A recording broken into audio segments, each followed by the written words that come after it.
The listening section has 3 parts. Part 1.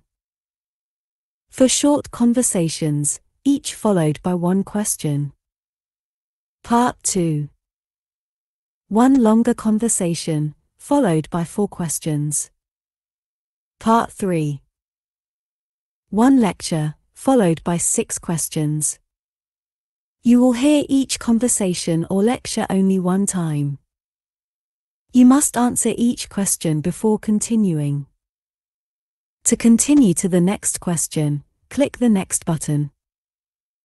In this section, you cannot use the back button to return to an earlier question. The number of questions and the amount of time you have to answer the questions will be shown separately for each section in the Question Time Left window on your screen. Time is not counted while you are listening to the conversation or lecture.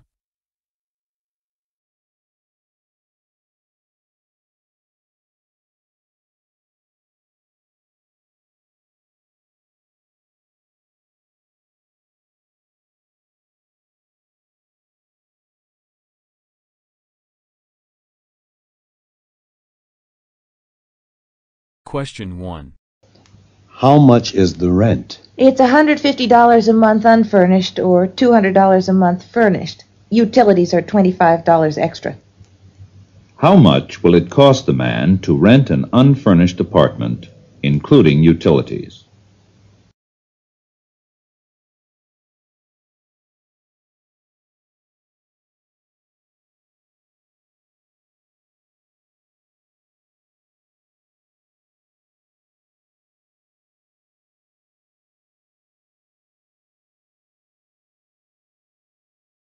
Question 2. Would you like to see a menu? No, thank you. I already know what I want to order. What is the probable relationship between the 2 speakers?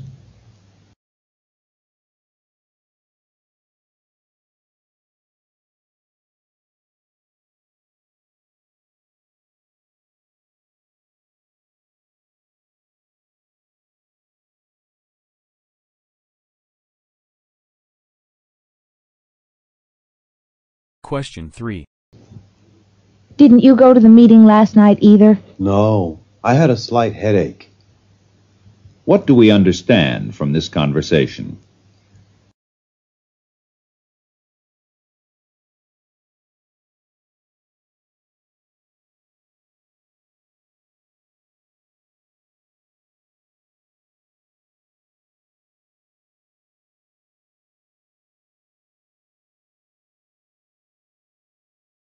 Question 4. Your library books are due on December 13th. If you haven't finished using them by then, you may renew them once. Thank you very much. I only need them for a few days. When must the man return his books to the library?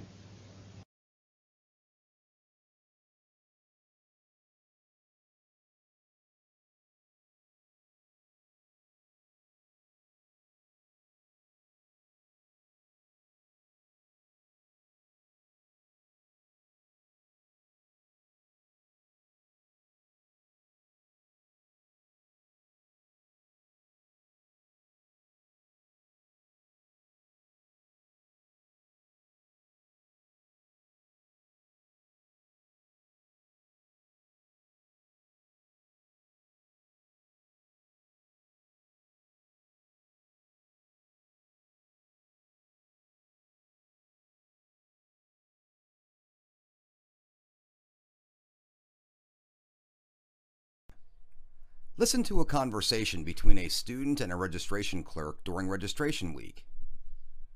Next. Hi, Chemistry 121, morning lectures. Our sections... Oh, sorry, you're at the wrong table. This is Upper Division Sciences. University College courses are at tables 4 through 9. Really? Damn. Let's see. Chemistry? You want table 5, Physical and Social Sciences. Okay, thanks very much. Next, please. Good morning. Have you got bone Chemistry 121 here? Yes, could I see your student ID card, please? Here you are. Thank you. Now, 121. What sections would you like? Tuesday and Thursday, sections 1 or 2? There are spaces available in both of those. Section 1 starts at 7:45 a.m. and 2 is from 9 to 10. Well, 7:45 is a little early for me. It's the same lecture for both sections, isn't it? Sorry, you'll have to check that in your course guide. How many spaces are left in section 2? It's a little early for a lot of students. Section 1 still has about 40 spaces left, but 2 only has 10. Rats.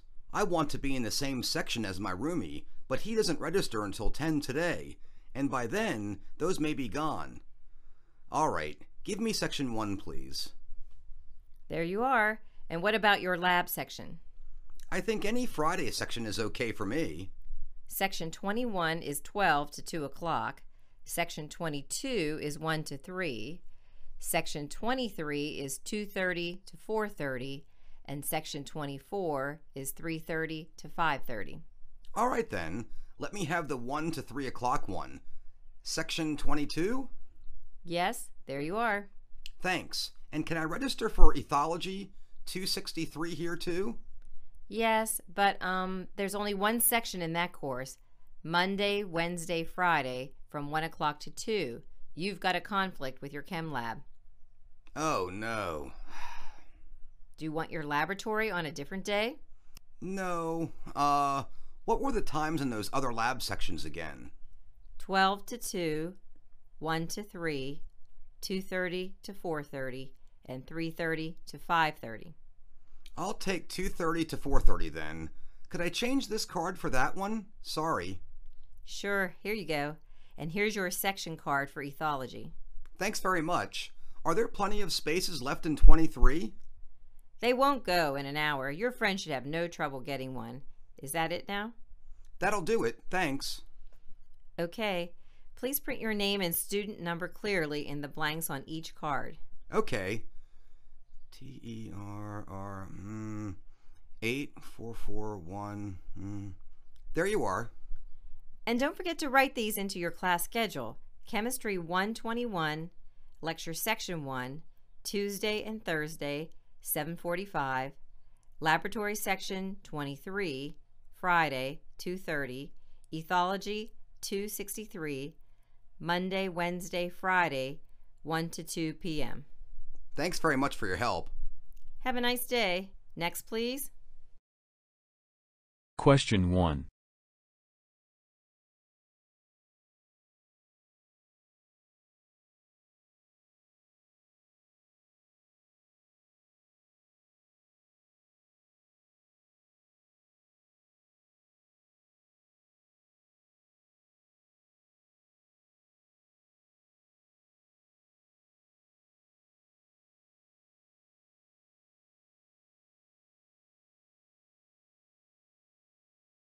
Question 2.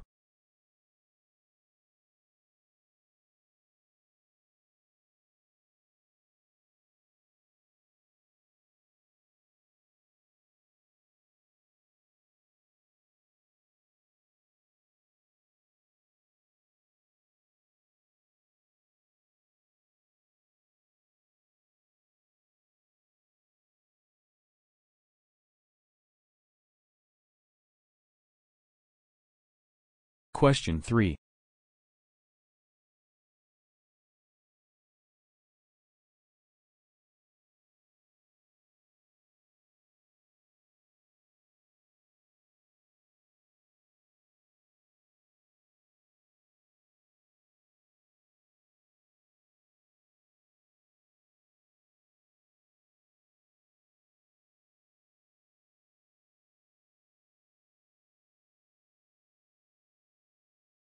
Question 4.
Listen to part of a lecture in social science class.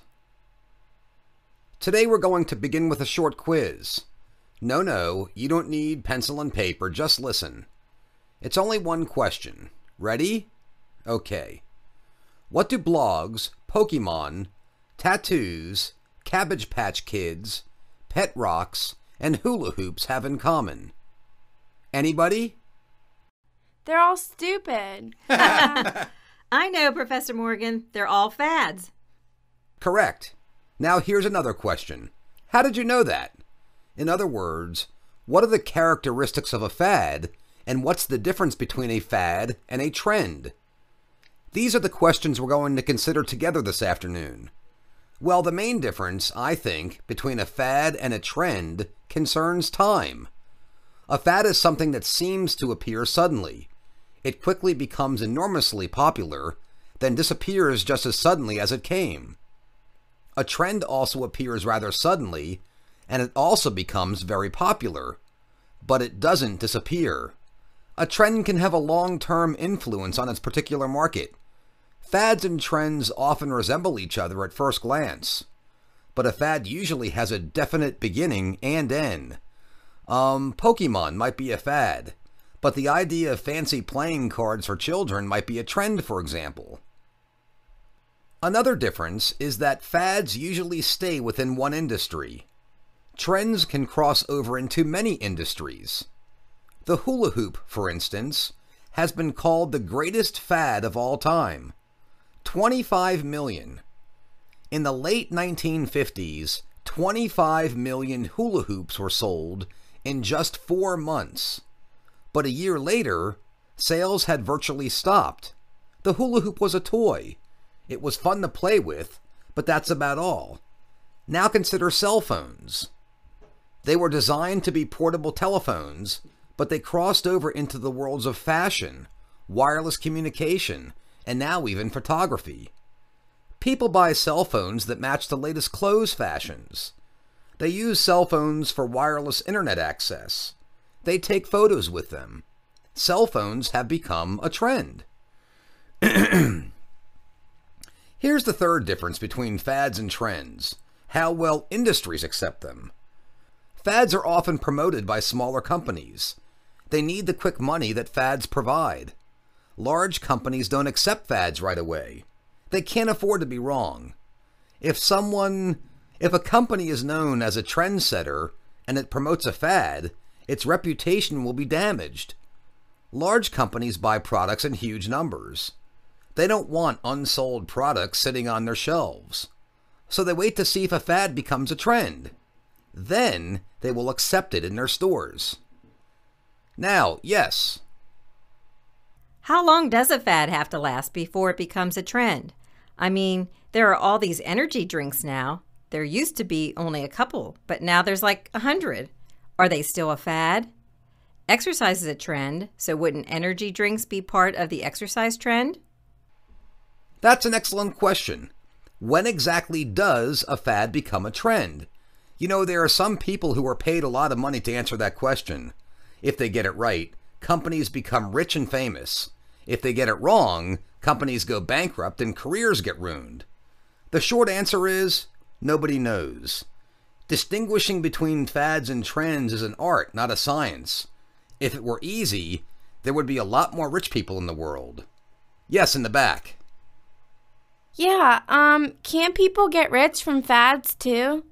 You said they sold 25 million hula hoops in 4 months. Someone must have made big money off that. Yes, they did. Toy companies made, $45 million off of hula hoops by the time the fad ended. And maybe some of you have heard of pet rocks in the 1970s. A man bought a rock for a penny, put it in a gift box, and marketed it as a pet. He became an instant millionaire. But the trouble with fads is, no one can predict them. This man had no idea that so many people would buy rocks as pets. He started it as kind of a joke. The Pokemon creators had no clue their cards would become instantly popular all over the world. That's the thing. Fads are mysterious to both their creators and to the public. Question 1.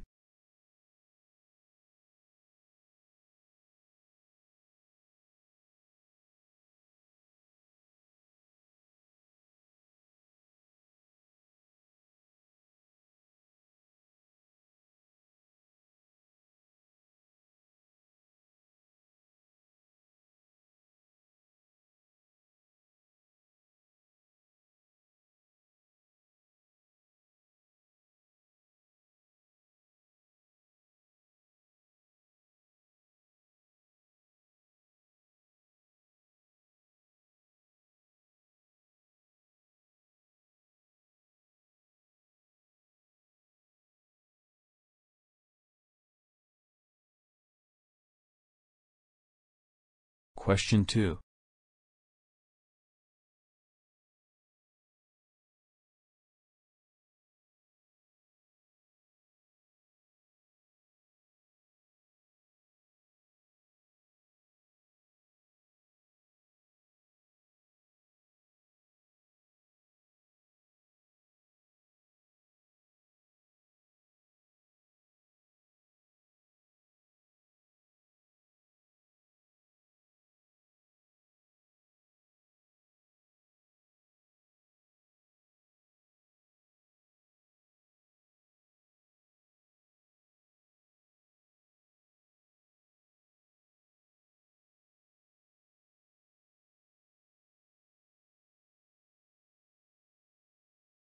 Question 3.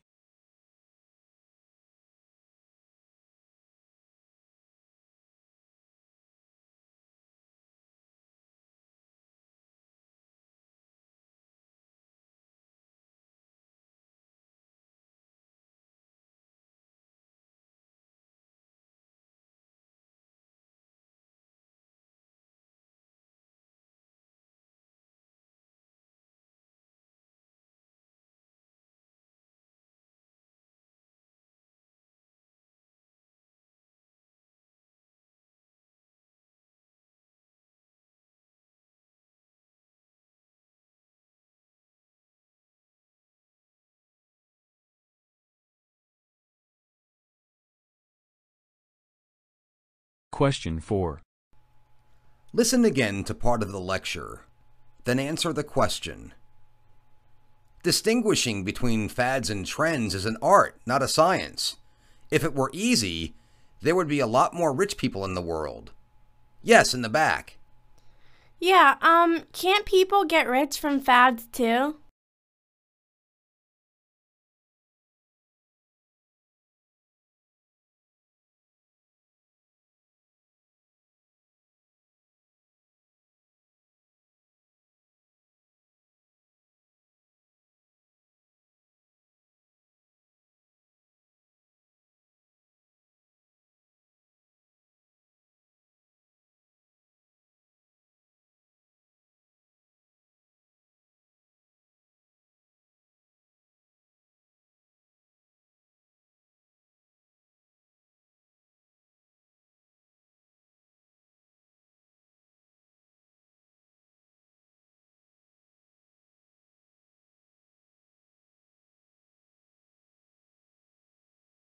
Question 5. Listen again to part of the lecture, then answer the question. What do blogs, Pokemon, tattoos, Cabbage Patch Kids, pet rocks, and hula hoops have in common? Anybody? They're all stupid.